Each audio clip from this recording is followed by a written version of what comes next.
Hello students, इस video में हम क्लास 9th का पार्ट 5 जूलिया पढ़ने वाले हैं और इसके लेखक हैं अंतोन चेखव जी। इस एकांकी में गवर्नेस मतलब सेविका की मार्मिक पीड़ा, उसका दुख, उसकी विवशता मतलब मजबूरी का सजीव चित्रण और शोषण से मुक्ति पाने का प्रभावी संदेश है। यहाँ पर बच्चों की गवर्नेस जूलिया वासिलदेवना आती है। जूलिया कौन है? बच्चों की गवर्नेस है, बच्चों की देखभाल करती है और पढ़ाती है। वो वासिलदेवना आती है। जूलिया दबे स्वर में कहती है, आपने मुझे बुलाया था मालिक। तो उसका जो गृह स्वामी है, जो घर का मालिक है, जहाँ पर वो बच्चों की देखभाल करती है और पढ़ाती है, गृह शिक्षिका है, गवर्नेस है, उस घर के मालिक कहते हैं, हाँ बैठ जाओ जूलिया, खड़ी मत रहो। जूलिया बैठती हुई शुक्रिया कहती है, उनको थैंक यू बोलती है और बैठ जाती है। जूलिया बैठने के बाद गृह स्वामी कहते हैं, जूलिया मैं तुम्हारी तनख्वाह का हिसाब करना चाहता हूँ। तनख्वाह मतलब सैलरी। गृह स्वामी मतलब जो घर में वो काम करती है शिक्षिका का और बच्चों की देखभाल करने का, उस घर के जो मालिक है वो जूलिया को बुलाते हैं, बैठाते हैं और जूलिया को कहते हैं कि मैं तुम्हारी सैलरी, तनख्वाह मतलब तुम्हारी सैलरी का हिसाब करना चाहता हूँ। मेरे ख्याल से तुम्हें पैसे की ज़रूरत होगी। वो बोलते हैं, मेरे हिसाब से तुम्हें पैसों की ज़रूरत होगी, मैं तुम्हारे पैसे देना चाहता हूँ, उसका हिसाब करना चाहता हूँ। और जितना मैं तुम्हें जान सका हूँ, मुझे लगता है कि तुम अपने आप पैसे भी नहीं मांगोगी। गृह स्वामी बोलते हैं कि जितना मैं तुम्हें जानता हूँ, मुझे ऐसा लगता है कि तुम खुद से पैसे नहीं मांगोगी, मुझे ही तुम्हें पैसे देने पड़ेंगे, इसलिए मैं खुद ही तुम्हें पैसे देना चाहता हूँ। हाँ, तो तुम्हारी तनख्वाह 30 रूबल महीना तय हुई थी ना। वो बोलते हैं कि हाँ, तो तुम्हारी जो सैलरी है वो 30 रूबल महीना, एक महीने का 30 रूबल तय हुई थी ना, फिक्स हुई थी ना। रूबल मतलब ये जैसे अपने इंडिया में रुपया है, वैसे ही वहाँ पे रूस में रूसी मुद्रा है। रूबल मतलब रूसी मुद्रा का नाम है। जैसे यहाँ पे रुपया है, वहाँ पर रूस में क्या बोलते हैं? रूबल। उनके पैसे को रूबल और इंडिया के पैसे जो रहते हैं उसको हम लोग रुपया बोलते हैं।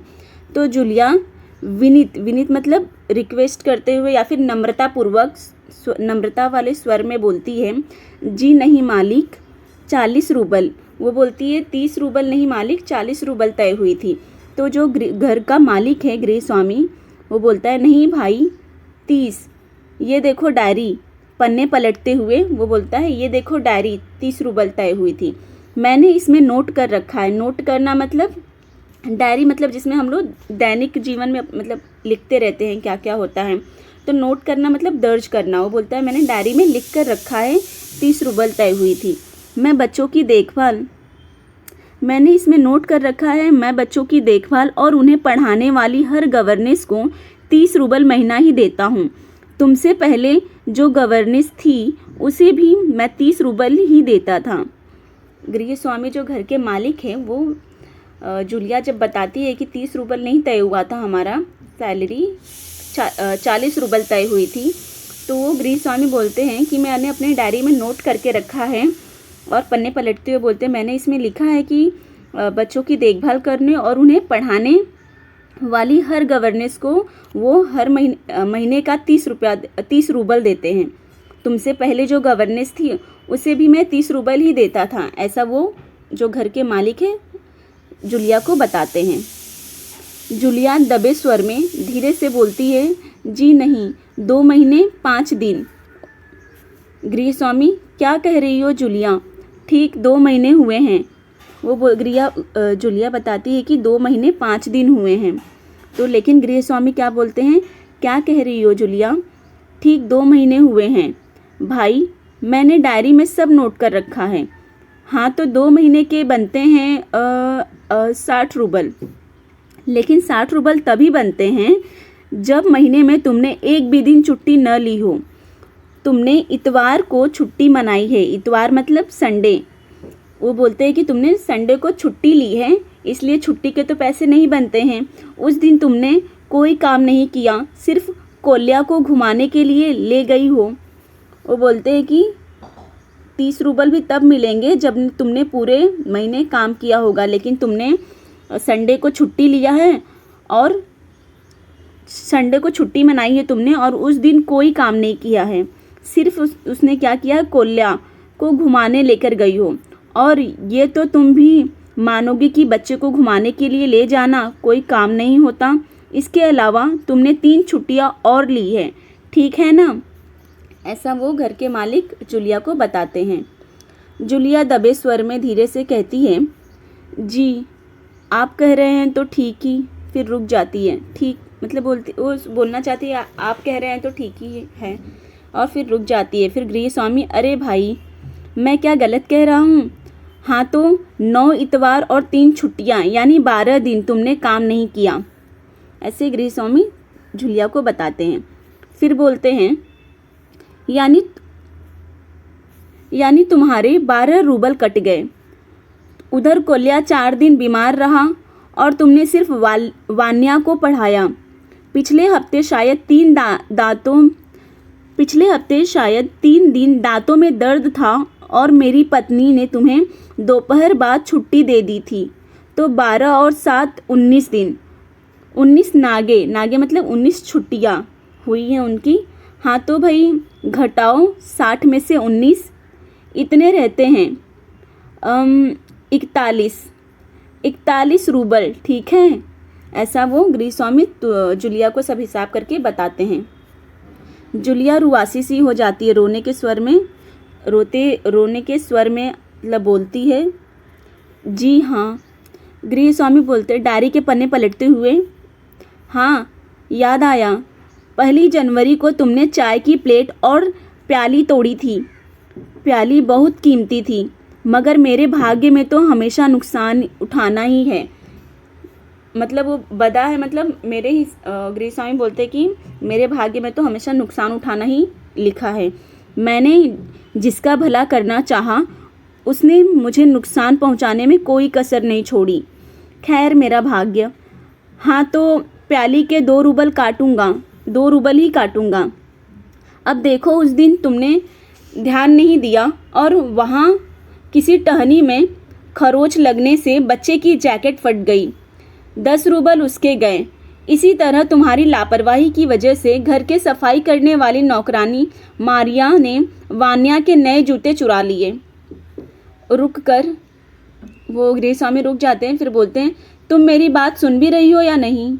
जूलिया मुश्किल से अपनी रुलाई को रोकते हुए, मतलब रोने जैसा उसका मन हो जाता है पर उसको रोकते हुए बोलती है मालिक को, जी सुन रही हूँ। गृह स्वामी कहते हैं, हाँ ठीक है। अब देखो भाई, तुम्हारा काम बच्चों को पढ़ाना और उनकी देखभाल करना है। जूलिया का काम क्या था? बच्चों को पढ़ाना और उनकी देखभाल करना। तुम्हें इसी के तो पैसे मिलते हैं। तुम अपने काम में ढील दोगी तो पैसे कटेंगे या नहीं? वो बोलते हैं कि तुम अपने काम में ढील दोगी, मतलब अपने काम को ठीक से नहीं करोगी, छुट्टियाँ लोगी तो पैसे कटेंगे कि नहीं? और तुम अपना काम ध्यान से नहीं की, इसलिए जो नौकरानी है, क्या नाम है उस नौकरानी का? मारिया नाम है। उसने वान्या के नए जूते चुरा लिए।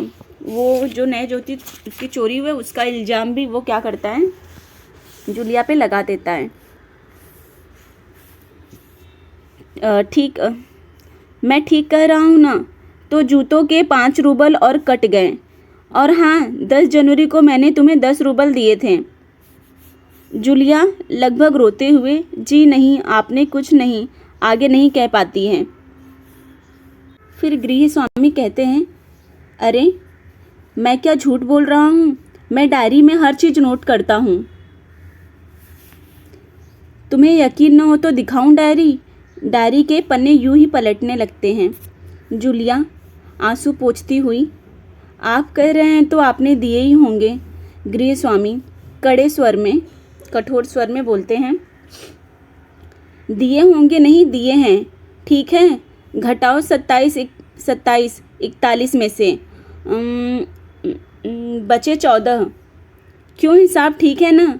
जूलिया आंसू पीती हुई कांपती आवाज़ में कहती है, मुझे अभी तक एक ही बार कुछ पैसे मिले थे और वो मुझे मालकिन ने दिए थे, सिर्फ 3 रूबल, ज़्यादा नहीं, ऐसा जूलिया बताती है उनको। गृहस्वामी बोलते हैं जैसे आसमान से गिरा हो। अच्छा, और इतनी बड़ी बात तुम्हारी मालकिन ने मुझे बताई तक नहीं। देखो तुम न बताती तो अनर्थ हो जाता। वो बोलते हैं कि देखो तुम न बताती तो अनर्थ हो जाता कि मेरी मालकिन ने कि मेरी वाइफ ने तुम्हें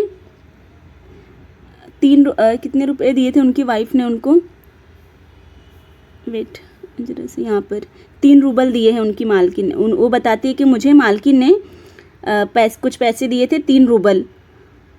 तो वो गृहस्वामी क्या बोलते हैं कि ये बात उसने मुझे बताई भी नहीं, अगर तुम नहीं बताती तो अनर्थ हो जाता। खैर देर से ही सही, मैं इसे भी डायरी में नोट कर लेता हूँ। डायरी खोलकर उसमें यूं ही कुछ लिखता है। हाँ तो 14 में से 3 और घटा दो, बचते हैं 11 रूबल। देते हुए संभाल लो, गिन लो, ठीक है ना, ऐसा वो गृहस्वामी कहते हैं 11 रूबल देते हुए कि इसे संभाल के रखो और गिन लो इसे, ठीक है ना। फिर जूलिया बोलती है, कांपते हाथों से रूबल लेती है, कांपते ही स्वर में बोलती है, जी धन्यवाद।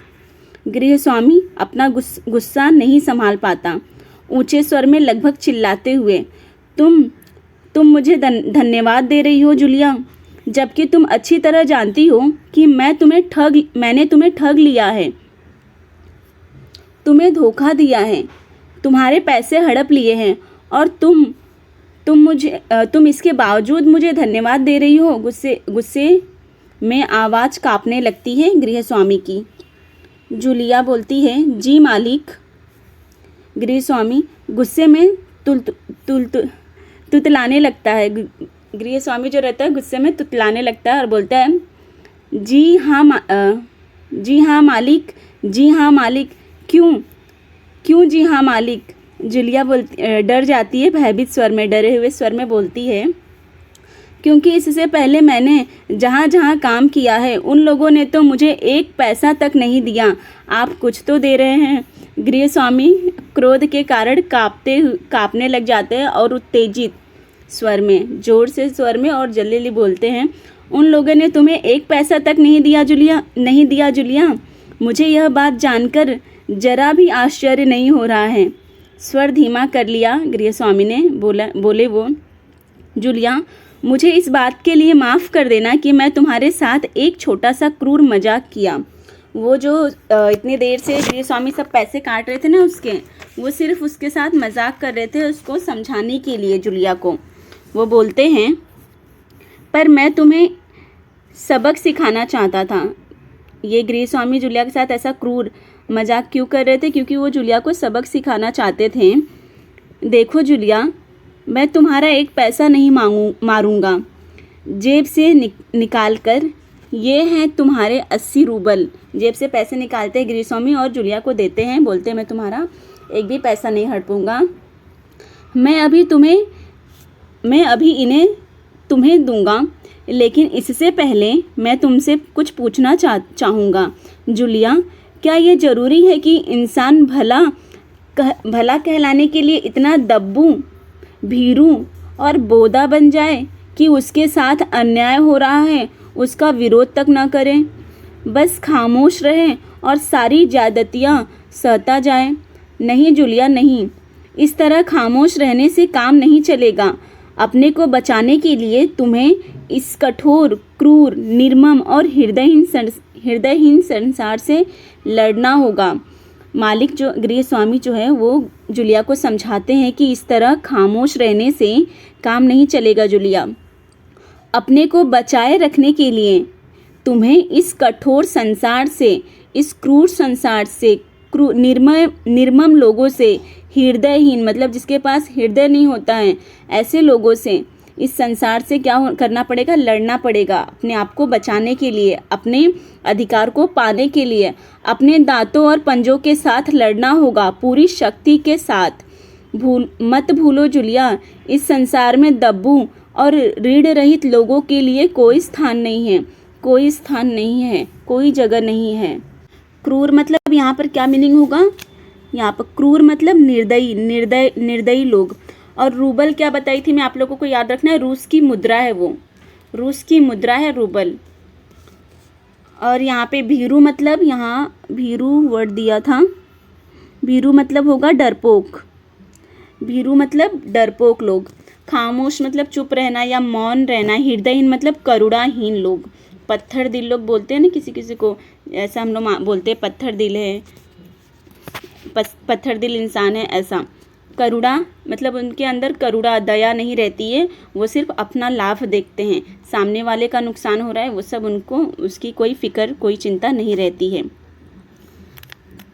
यहाँ सब शब्द संसार में देखिए, रूबल क्या है, रूस की मुद्रा है, रूस की मुद्रा। निर्मम मतलब निर्दयी लोग, जिसको दया नहीं आता है, ऐसे लोगों को निर्दयी बोला जाता है। भीरू लोग मतलब डरपोक लोग। बोधा मतलब मूर्ख, सुस्त, गावदी, मूर्ख याद रखना, याद रहेगा मूर्ख। बोधा मतलब मूर्ख, सुस्त टाइप। नागा रखना मतलब वह दिन जिस दिन काम न किया हो, उसको नागा बोलते हैं। जिस दिन काम नहीं करते एक दिन नागा गया, ऐसा। ठग लेना मतलब धोखा देना। हड़प लेना मतलब बेईमानी से अधिकार कर लेना, दूसरों की वस्तु हजम कर जाना, दूसरों की चीज़ें बेईमानी से ले लेना, उसको बोलते हैं हड़प लेना। इस पाठ का, ये जो जुलिया पाठ है, इसे एकांकी है, इसका शॉर्ट में मैं आप लोगों को बता देती हूँ। ये लेसन पढ़ने के बाद शॉर्ट में समराइज़ कर देती हूँ, जिससे आप लोगों को अच्छे से समझ में आ जाए। इसमें क्या बताया कि कुछ ऐसे भले लोग होते हैं जो भन मन साहत में अपने साथ होने वाले अन्याय और ज्यादतियों को बर्दाश्त कर लेते हैं। कुछ ऐसे भले लोग होते हैं जो अपने साथ मतलब कुछ भी गलत होता है वो भी अपने आप भला बने रहने के लिए उसको बर्दाश्त कर लेते हैं, पर उनका विरोध करने की हिम्मत वे नहीं जुटा पाते। वो सब बर्दाश्त करते रहते हैं पर उनका विरोध करने की हिम्मत वो नहीं जुटा पाते। प्रस्तुत एकांकी की पात्र एक कैरेक्टर है, एक पात्र है जुलिया। ऐसी ही एक दब्बू और भीरू मतलब डरपोक महिला है जो अन्याय सहकर भी खामोश रहती है। जिस व्यक्ति के बच्चों को वह पढ़ाती और उनकी देखभाल करती है, वह व्यक्ति उसे सबक सिखाने के लिए उसके साथ अन्याय करने का नाटक करता है।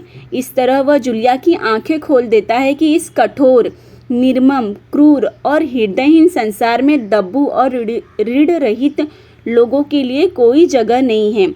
उसे अपने आप को बचाए रखने के लिए निर्भीक होना पड़ेगा, नीडर बनना पड़ेगा और अपने अधिकारों के लिए लोगों से लड़ना पड़ेगा। इसमें कुछ मुहावरे आए हैं, उसका अर्थ बता देती हूँ। कसर न छोड़ना मतलब इसका अर्थ है पूरा प्रयत्न करना, अपनी ओर से पूरा प्रयत्न करना। आंसू पीना मतलब घोर दुख होने पर भी शांत रहना, उसको बोलते हैं आंसू पीना। ठग लेना मतलब धोखा देना। ठग लेना मतलब ठग लेना, इस मुहावरे का अर्थ क्या होगा, धोखा देना। हड़प लेना इसमें आया था, उस मुहावरे का अर्थ क्या होगा, बेईमानी से अधिकार कर लेना, दूसरों की चीज़ें ले लेना, हड़प लेना। सबक सिखाना मतलब दंड देना, सबक सिखाना मतलब दंड देना। यहाँ पर ये जो संचाल दिया है इसे पूर्ण करेंगे हम लोग। गद्यांश में आया संसार, गद्यांश में आया संसार देखेंगे। पहला है यहाँ पर क्रूर, यहाँ पर है क्रूर, ऐसे क्रूर। दूसरा है कठोर, कठोर। तीसरा है हृदयहीन, हृदयहीन, हृदयहीन। चौथा है निर्मम, निर्मम। प्रश्न उत्तर मैं आप लोगों को अलग से एक वीडियो में अच्छे से बता दूंगी। इस वीडियो में इतना ही रहने देते हैं। और यहाँ पर एकांकी दिया है, देखिए एकांकी का क्या मतलब होता है। इसका आकार छोटा होने के कारण इसमें एक ही कथा होती है। एकांकी किसे कहते हैं, इसमें एकांकी में इसका आकार कैसा होता है, छोटा होता है। एकांकी में इसका आकार छोटा होने के कारण इसमें एक ही कथा, एक ही स्टोरी होती है। इस कथा व संवाद मतलब बातचीत करना आदि के अंत तक रोचक और आकर्षक होती है। मतलब स्टार्टिंग से लेकर एंड तक इंटरेस्टिंग होती है और मतलब रोचक मतलब इंटरेस्टिंग और आकर्षक मतलब बहुत ही ज़्यादा मतलब लोगों को आकर्षित करती है। प्रस्तुत एकांकी में रचनाकार ने दब्बूपन को त्याग कर अपने अधिकार न्याय के लिए सजग रहने हेतु प्रेरित किया है।